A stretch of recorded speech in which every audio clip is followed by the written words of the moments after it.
नमस्कार। सामयिक के एक और अंक में मैं आप सभी का स्वागत करता हूं। आज का विषय कहीं ना कहीं संस्कृति के संरक्षण से जुड़ा हुआ है। संस्कृति का संरक्षण किसी भी समाज की पहचान और उसकी जड़ों का आधार है, लेकिन इतिहास गवाह है कि जब भी अपनी संस्कृति के प्रतीकों की अनदेखी की गई है, उसका परिणाम विनाशकारी रहा है। उदाहरण के लिए नालंदा विश्वविद्यालय, जिसका पतन सिर्फ बाहरी आक्रमण का नहीं बल्कि हमारी सांस्कृतिक धरोहर की उपेक्षा का भी परिणाम था।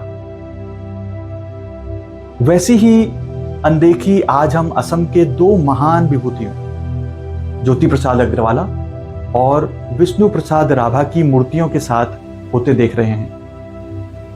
ये सिर्फ मूर्तियां नहीं हैं, बल्कि हमारी संस्कृति और असम की समृद्ध विरासत का प्रतीक है। क्या हम सच में इतने उदासीन हो गए हैं कि अपनी सांस्कृतिक धरोहर की अनदेखी कर दें? इस मुद्दे को समझने के लिए चलिए थोड़ा पीछे चलते हैं। सालों पहले केदार रोड के निवासियों ने रेलवे विभाग की खाली जमीन पर शिशु उद्यान बनाने का निर्णय लिया था।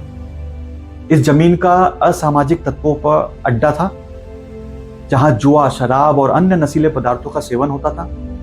इन समस्याओं से छुटकारा पाने के लिए केदार रोड के स्थानीय नागरिकों ने रेलवे विभाग की सहमति से एक उद्यान बनाया। गुवाहाटी नगर निगम ने भी इस पहल का सहयोग किया।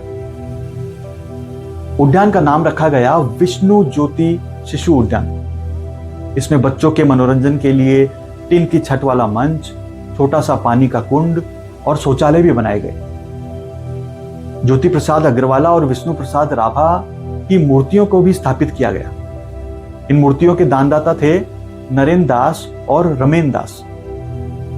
प्रारंभ में यह उद्यान सुचारू रूप से चलता रहा, पर समय के साथ इस उद्यान व स्थापित दोनों मूर्तियों की स्थिति बद से बदतर होती गई। आज के कार्यक्रम में आगे बढ़े इससे पहले हम सभी को उद्यान की आज की तस्वीर दिखाना चाहते हैं, जो उसके बदहाली का सबूत देती है। पूरे उद्यान की स्थिति दयनीय है। गुवाहाटी में केदार रोड स्थित विष्णु ज्योति शिशु उद्यान में स्थापित ज्योति प्रसाद अग्रवाला और विष्णु प्रसाद राभा की मूर्तियों की दुर्दशा हो रही है, जो एक बड़ा चिंताजनक विषय है। इस उद्यान और मूर्तियों की स्थिति पर अभी तक किसी ने ध्यान नहीं दिया। ज्योति प्रसाद अग्रवाला और विष्णु प्रसाद राभा असम की दो महान विभूतियां हैं, जिन्होंने असम के सांस्कृतिक क्षेत्र में उल्लेखनीय योगदान दिया।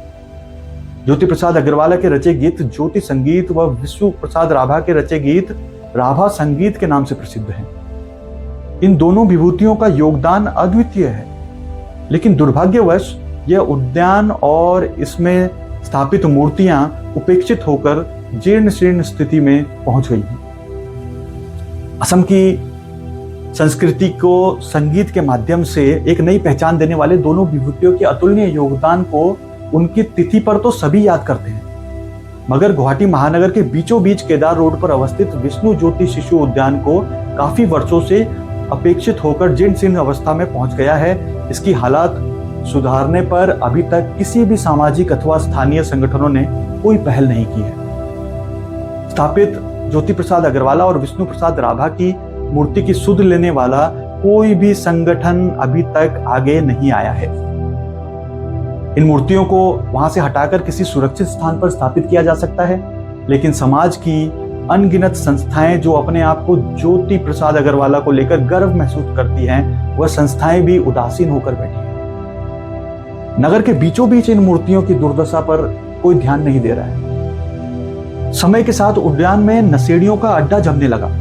शराब की खाली बोतलें और अन्य नशीले पदार्थों से उद्यान की हालत खराब हो गई। लोग इस उद्यान से दूर होने लगे और यह वीरान हो गया है। चोरों ने दीवारों की ग्रिल काटकर चुरा ली है। उद्यान के अंदर घास और जंगल उगाए हैं। ज्योति प्रसाद अग्रवाला की मूर्ति के नीचे सांपों ने बिल बना लिया है। बच्चों के लिए बने मंच, शौचालय सब टूट फूट कर खराब हो गए हैं। दीवारें अब गिरने को तैयार है। यह स्थिति बताती है कि सामाजिक संगठनों और संबंधित प्रशासन को इस मुद्दे पर तुरंत ध्यान देने की आवश्यकता है। कुछ सुझाव इस प्रकार हो सकते हैं कि रेलवे विभाग और स्थानीय प्रशासन को उद्यान के मरम्मत और देखभाल के लिए आगे आना चाहिए। इसके लिए बजट का प्रावधान किया जा सकता है। मारवाड़ी समाज और अन्य सामाजिक संगठनों को इस दिशा में सक्रिय भूमिका निभानी चाहिए। यह उनकी विरासत और संस्कृति का हिस्सा है। उद्यान की चारदीवारी को मजबूत किया जाए और उसमें नियमित सुरक्षा व्यवस्था की जाए ताकि असामाजिक तत्व वहां दोबारा अड्डा न जमा पाए। उद्यान की सफाई, पौधारोपण, मूर्तियों को संरक्षित करने के प्रयास और साथ ही साथ इसे एक सांस्कृतिक केंद्र के रूप में विकसित किया जा सकता है। स्थानीय निवासियों और समाज के बीच इस मुद्दे को लेकर जागरूकता अभियान चलाया जाए ताकि वह इसे अपनी जिम्मेदारी समझे।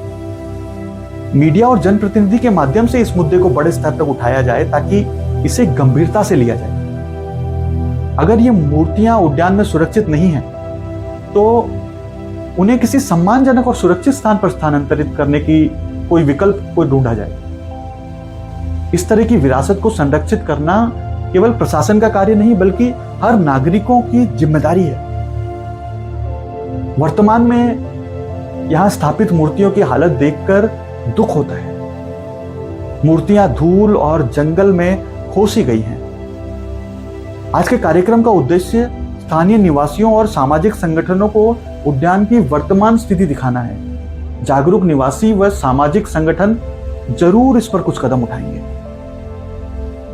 असम की सांस्कृतिक धरोहर और महान विभूतियों का सम्मान करना हर नागरिक की जिम्मेदारी है। यह केवल प्रशासन से नहीं बल्कि समाज की भागीदारी से ही संभव है। गुवाहाटी के बीचों बीच स्थित इस उद्यान और मूर्तियों की वर्तमान स्थिति न केवल दुखद है बल्कि हमारी सांस्कृतिक विरासत की अनदेखी का उदाहरण भी है। अब समय आ गया है कि सभी मिलकर इसे सुधारने की दिशा में ठोस कदम उठाएं।